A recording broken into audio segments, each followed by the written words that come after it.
টি-20 series খেলতে পাকিস্তানে পৌঁছেছে টাইগারদের দ্বিতীয় বহর। এই বহরে ছিলেন অধিনায়ক লিটন দাস ও কোচ ফিল সিমন্স।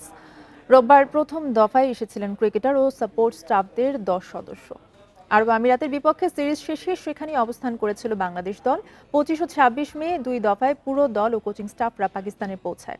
লাহোরে দুদিন অনুশীলন করবে টাইগাররা। 28 মে হবে সিরিজের প্রথম টি-20, বাকি দুই ম্যাচ 30 মে ও 1 জুন। সবশেষ আমিরাতের বিপক্ষে ওদের মাঠে সিরিজ হেরেছে বাংলাদেশ। পাকিস্তানের বিপক্ষে ঘুরে দাঁড়ানোর চ্যালেঞ্জ, আনুষ্ঠানিক অধিনায়কত্বের প্রথম মিশনে ব্যর্থতার পর এবার দলীয় পারফরমেন্সের ছাপ রাখতে চাইবেন লিটন দাস। চোটের কারণে ছিটকে গেছেন পেসার মুস্তাফিজ, তার পরিবর্তে দলে যুক্ত হয়েছেন খালেদ আহমেদ।